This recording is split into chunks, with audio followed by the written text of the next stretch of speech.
No outono de 1981, uma tempestade abalou um pagode budista na província de Shanxi, derrubando volumes de sutras e estátuas de Buda.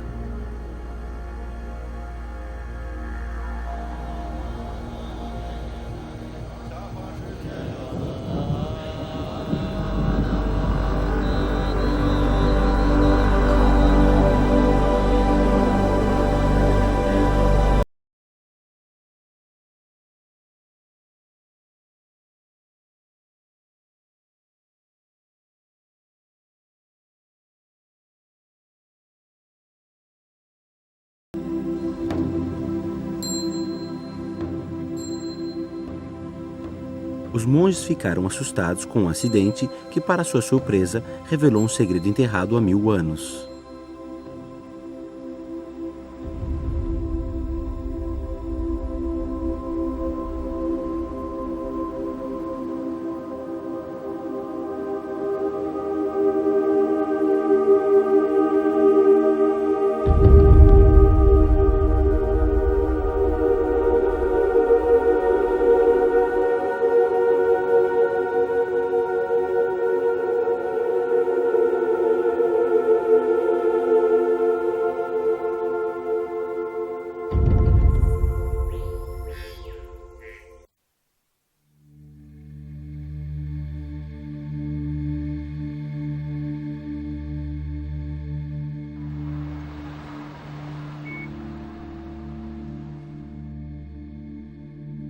A cidade de Xi'an, no noroeste da China, foi a capital de 11 dinastias. Nos seus arredores estão espalhadas várias tumbas imperiais e ruínas de palácios, entre elas o exército de terracota do imperador Qin Shi Huang.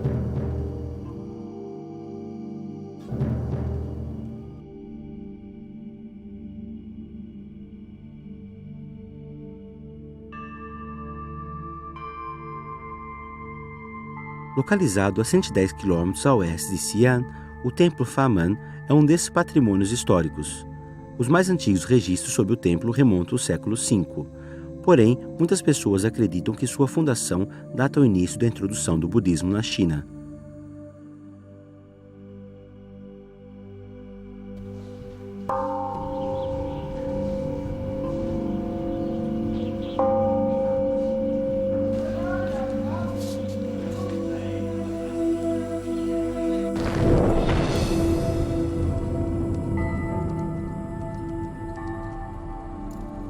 O budismo nasceu na Índia. Seu criador, Sakyamuni, era um príncipe que, aos 29 anos, abandonou a vida abastada para viver como um asceta. Ao conseguir a iluminação, ele passou a ser conhecido como Buda e criou o budismo. Sakyamuni faleceu em 486 a.C. Seus restos mortais foram cremados, deixando objetos cristalinos chamados sarira, que são considerados relíquias sagradas pelos discípulos.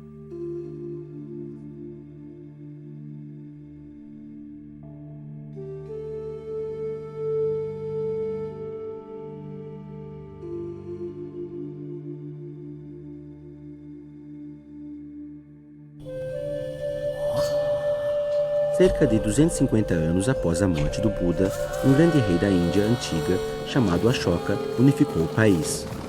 O monarca, que se converteu ao budismo na velhice, colecionou os sariras e os distribuiu pelo mundo. Acredita-se que uma parte dessas sariras chegaram à China e vários pagodes foram construídos para acolher a relíquia sagrada. A torre do templo Faman é um deles.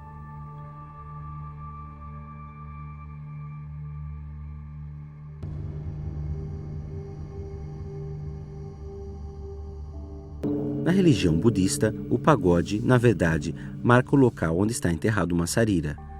Na Índia antiga, ele tinha uma forma mais próxima a uma tumba, enquanto na China, o pagode incorporou elementos da arquitetura local. Segundo registros, a torre do templo Faman, até a dinastia Tang, tinha uma estrutura de madeira com ornamentos elaborados nos telhados, parecendo um palácio vertical. Aquela construção, porém, não existe mais, e a torre de tijolos datada da dinastia Ming também desabou naquela tempestade de 1981.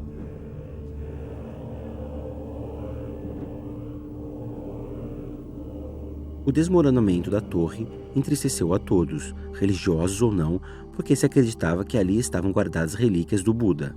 Porém, para os arqueólogos, essa foi uma ótima chance de descobrir um segredo.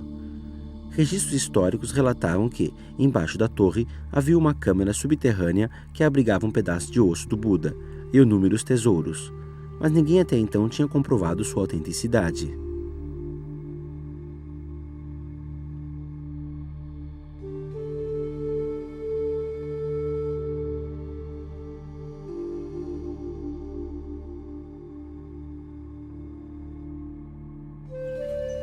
Na primavera de 1987, tiveram início as escavações arqueológicas no local.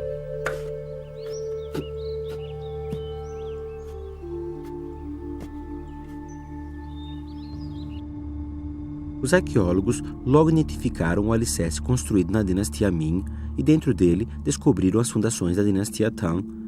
Os trabalhos prosseguiram num clima de ansiedade. Será que realmente existe tal câmara subterrânea com o osso do Buda como registrado? Se existir, estará bem conservada? Já foi saqueado ou não?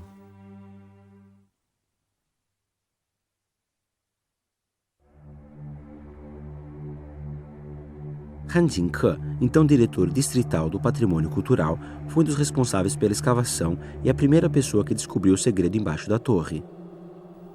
87年2月27号，我们对这个塔基进行发掘，打了一个十字太方。到4月2日，洛阳才打到石板上了。老土包了以后露出了1米见方的一个大理石盖。西北角，我们有碎石3块碎石。 Quando foram retiradas as pedras quebradas, apareceu um buraco no chão.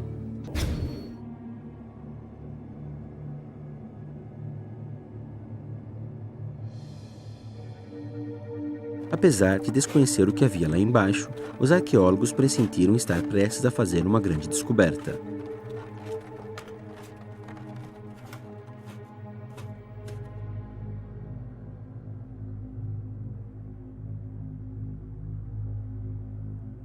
No final da escadaria de 19 degraus, apareceu uma porta de pedra, onde estavam entalhados caracteres misteriosos, que não eram sânscrito nem qualquer das escritas conhecidas. Até hoje a inscrição ainda é um enigma. Talvez seja uma fórmula mágica contra os possíveis saqueadores.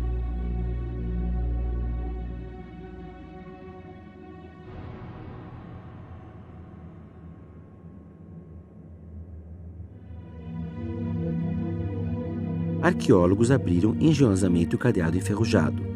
Mais tarde, eles ficaram a saber que esta porta estava fechada há 1103 anos.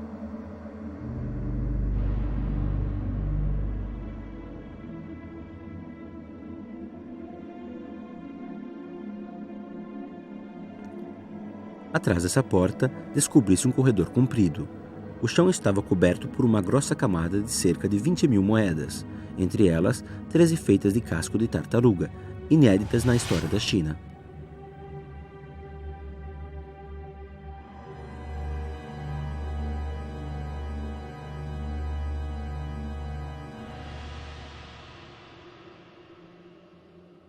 O corredor terminava numa outra porta, guardada por 2 lápides cheias de inscrições em chinês, que contam toda a história desde a chegada do Sarira, vindas das terras do rei Ashoka, às homenagens à relíquia sagrada feitas durante as sucessivas dinastias, sobretudo pelos imperadores da dinastia Tang. Além disso, constam ainda especificações das contribuições e doações de seus respectivos doadores.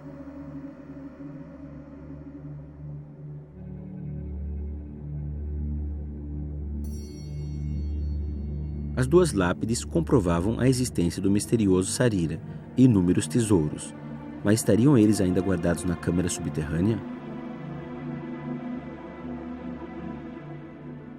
Já era mais difícil abrir a porta atrás das lápides, porque a construção já estava deformada pelo lado de dentro.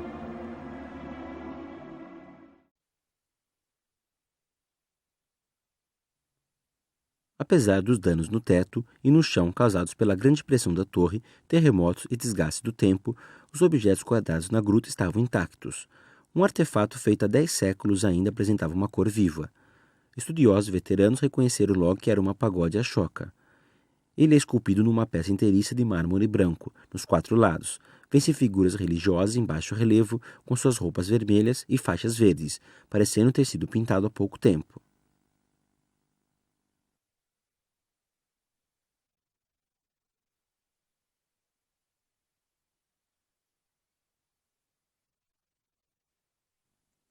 No chão, ao redor do pagode, havia uma grande quantidade de peças de seda.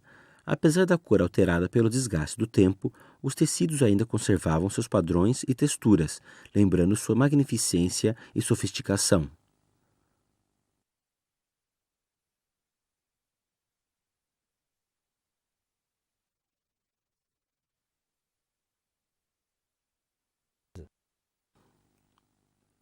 Arqueólogos descobriram que todos esses objetos são discriminados nas lápides fora da porta.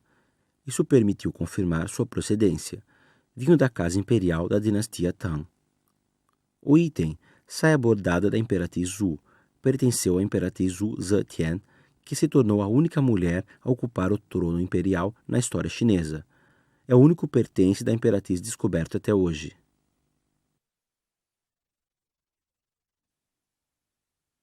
Lamentavelmente, muitos tecidos ficaram total ou parcialmente desidratados e carbonizados. No laboratório do Instituto de Arqueologia de Shanxi, a especialista alemã Angelika Sulika procurava recuperar essas sedas milenares. Es sind immer so viele kleine, schöne Details, die man bei der Arbeit findet. Aber der Druck ist auch sehr groß, weil diese Objekte so einzigartig sind und so wunderbar sind. Und die Verantwortung und der Druck, die erhalten zu wollen, ist natürlich auch sehr, sehr stark, sehr groß.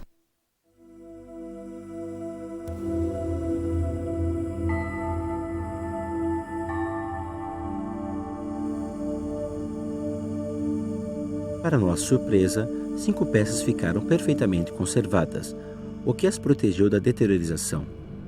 Com a ajuda de um microscópio, podemos ver que os fios dourados são de ouro puro, com 0,5 mm de diâmetro, o mais delicado deles com 0,06 mm, mais fino que um fio de cabelo.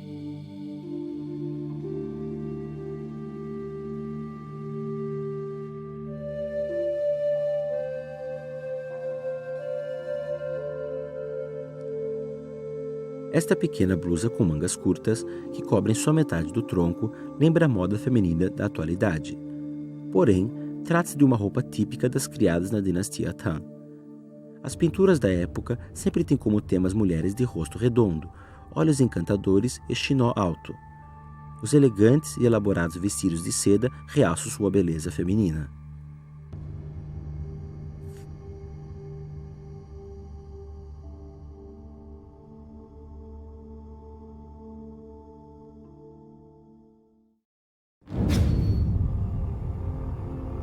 A última porta, trancada na câmara subterrânea, reservava muito espaço para a nossa imaginação.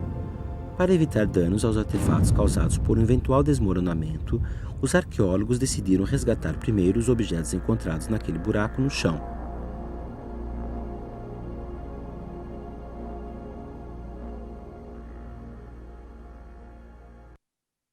Segundo a localização do corredor e do compartimento frontal, o buraco deveria ficar na parte posterior da câmara subterrânea.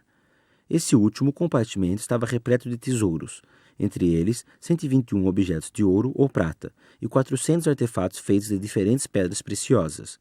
Os registros não exageravam ao dizer que os bens aqui guardados lideram as supremas solenidades do mundo e culminam as máximas glórias da humanidade.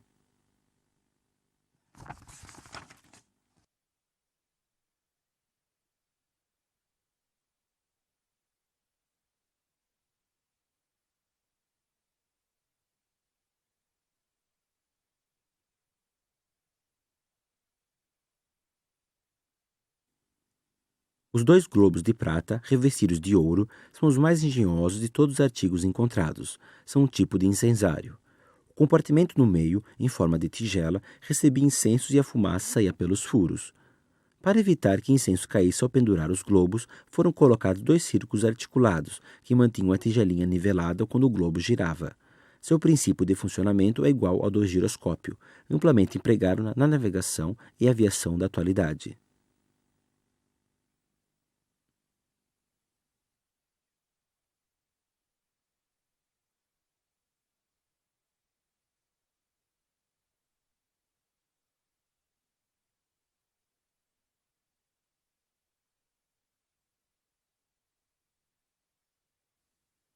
Segundo a lenda, o cajado era usado pelo Buda para espantar animais e se tornou um símbolo de poder.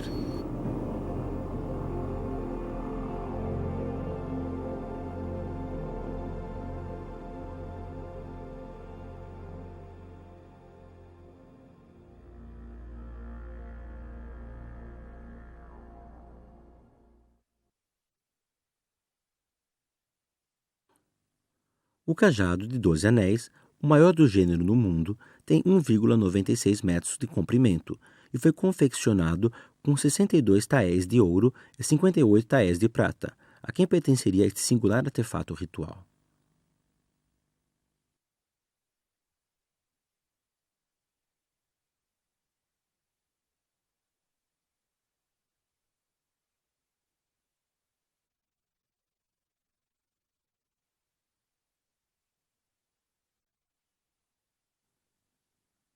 Talvez a resposta esteja à nossa espera atrás dessa terceira porta, onde se vêem figuras em baixo relevo de guardas com armadura. O que eles estariam protegendo?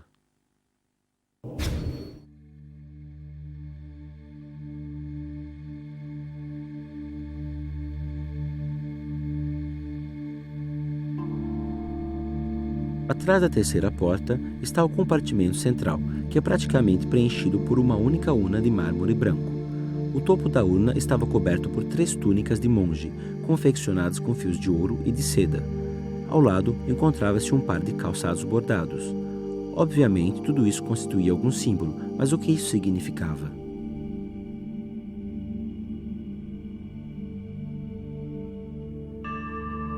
Atrás da urna, arqueólogos acharam uma arca de sândalo já apodrecida, mas cheia de porcelanas.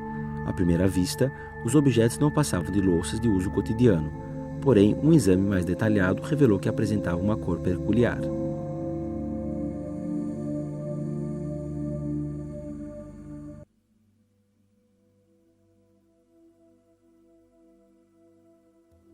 Na dinastia Tang, literatos descreveram, com palavras rebuscadas, um tipo de porcelana fina, como gelo aparando nuvens e orvalho colhido nas folhas de lótus. Porém, nenhum exemplar conhecido tinha chegado até nossos dias.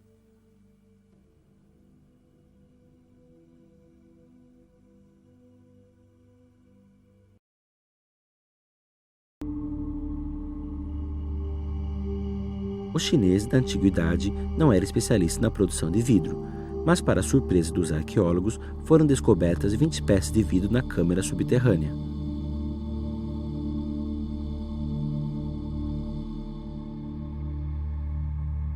Quando o carvão não tinha uso muito difundido, o preço do vidro igualava ao do diamante. Naquela época, só países islâmicos dominavam essa tecnologia, por isso, esses artigos devem ter chegado do exterior.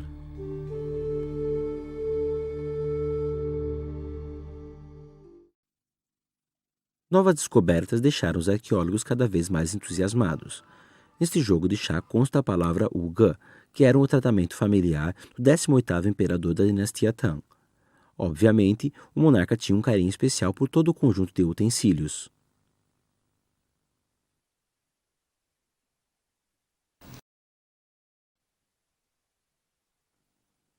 A cultura do chá era amplamente difundida durante a dinastia Tang. Diferentemente de hoje, usava-se chá em pó que, depois de ser peneirado, misturava-se com água e especiarias e era levado ao fogo. O chá seria apreciado numa xícara daquela porcelana especial ou de vidro. Todo o procedimento constituiria a cerimônia de chá da família imperial da época.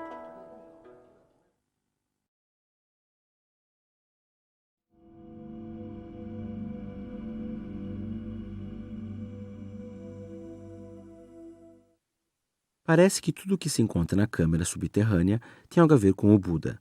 Esta figura ornamentada foi minuciosamente guardada numa caixa. A saliência na cabeça e a coroa elaborada indicam sua solenidade. ela segura uma folha de lótus, símbolo de pureza, e em cima da qual repousa uma placa de prata com uma oração.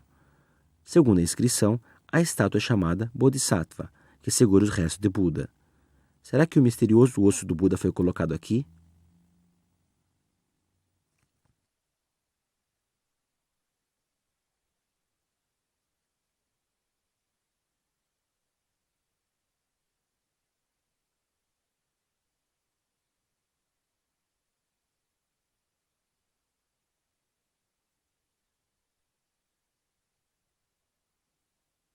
A escavação aproximava-se ao fim, faltando abrir o pagode Ashoka na sala anterior, a uma urna de mármore branco no meio e um embrulho de seda encontrado na sala posterior. Desfazendo o embrulho, descobriu-se uma caixa feita de sândalo, já apodrecida. No interior, havia uma sequência de 8 caixas, dispostas uma dentro da outra, feitas de ouro, prata, jade e pérola. No final, foi tirada uma pequena torre de ouro puro com 4 portas.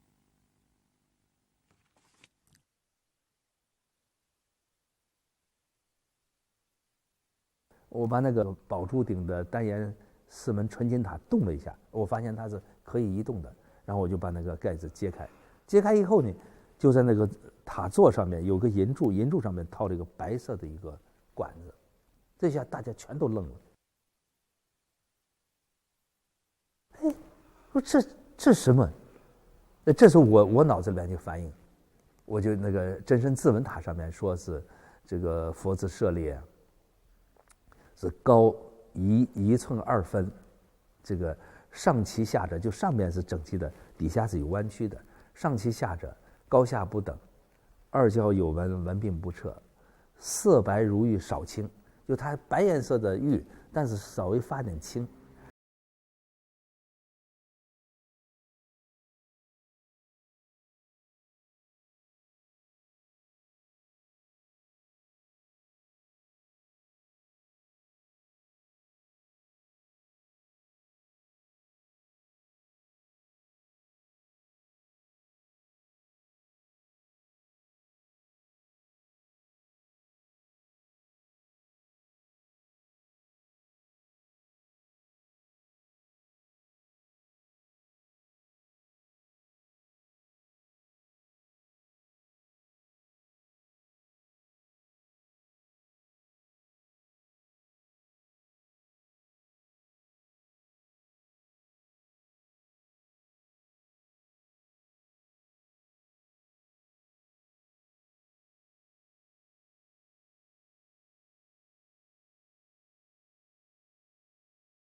Em seguida, acharam-se 2 outros sariras de jade, respectivamente na urda e no pagode Ashoka. Por que uma sarira original e outras 3 réplicas? Apesar dessa dúvida, a descoberta impressionou os arqueólogos e comoveu toda a comunidade budista no mundo.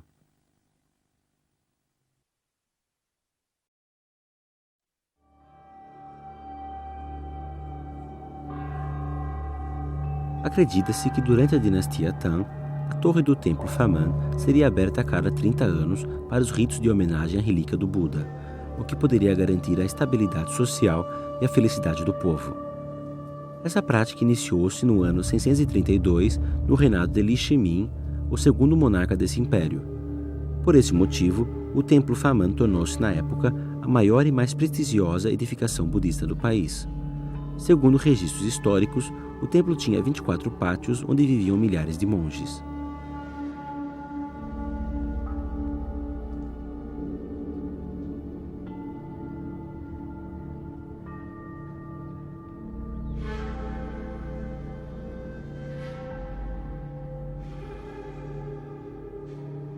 Entre os artefatos achados, encontravam-se vestimentas, utensílios e até fios de cabelos da imperatriz Wu Zetian e de vários outros imperadores. Esses objetos, com a inscrição feitos sob ordem imperial, confirmam a autenticidade da homenagem do imperador à relíquia do Buda.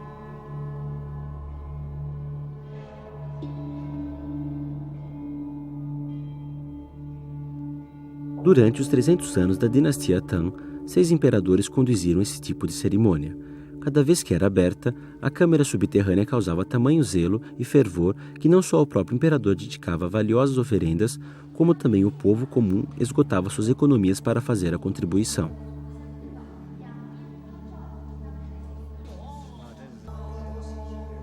O 15º imperador, porém, não era simpático ao budismo, e ao subir ao trono, decretou medidas para restringir a religião e manifestou a intenção de destruir a relíquia do Buda. Do Buda para receber sua homenagem no seu palácio, mas o soberano morreu no decorrer da cerimônia. Seu sucessor, o referido Uge, devolveu a relíquia ao Templo Faman logo depois de subir ao trono.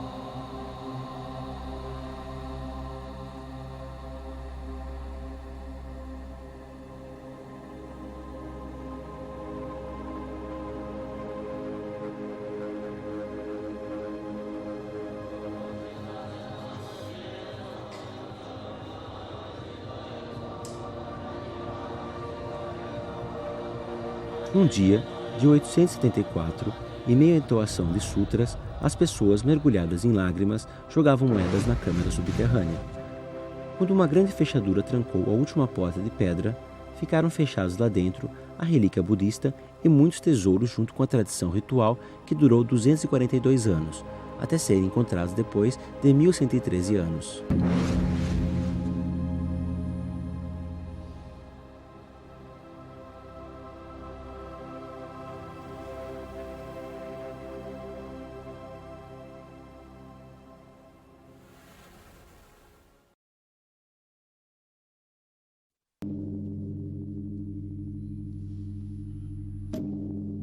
A dinastia terminou sua história 30 anos depois do fechamento da câmara subterrânea.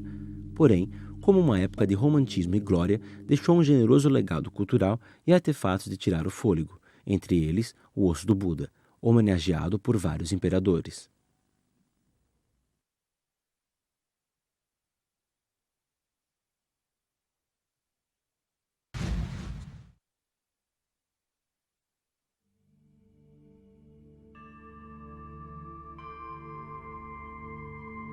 Depois de permanecer enterrada por mais de um milênio, a relíquia budista provocou fervor entre os fiéis. Na primavera de 2002, ela foi levada a Taiwan para receber a visitação de religiosos e laicos.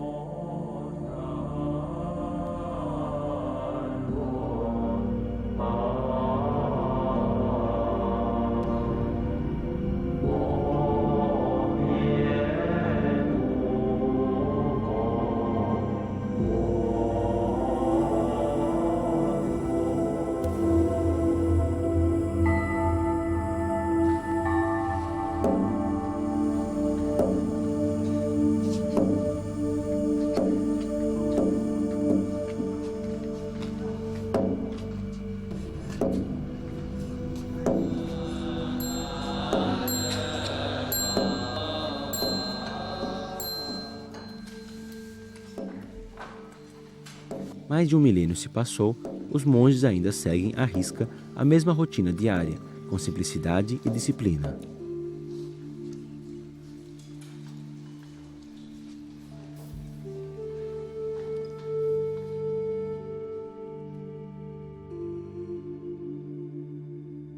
O mundo do Buda é enigmático. Quando os tesouros da câmara subterrânea foram levados à sala de exposição no museu, restaram mais perguntas sem resposta. Por que a câmara, construída de mármore, é toda pintada de preto? Por que qualquer espaço de artefatos rituais é preenchido por figuras budistas? E por que essas figuras são diferentes das encontradas nos demais templos? Parece que todos os objetos foram colocados segundo alguma ordem, mas qual? E o que significa isso?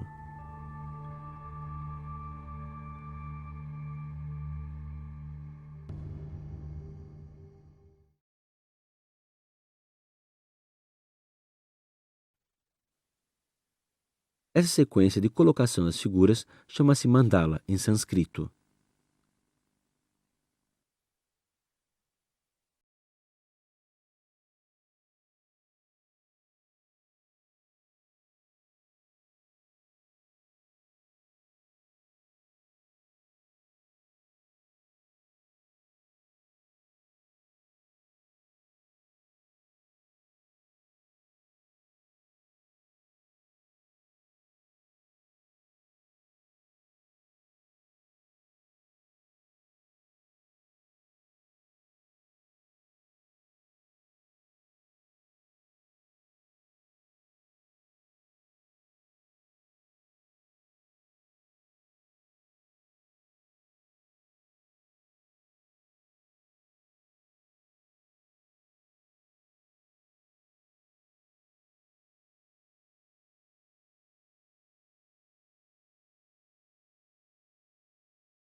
A religião é um conjunto de conceitos da humanidade sobre o universo. O budismo tântrico possui todo um sistema filosófico e sua própria interpretação do mundo, o que constitui o objeto de muitas pesquisas e investigações.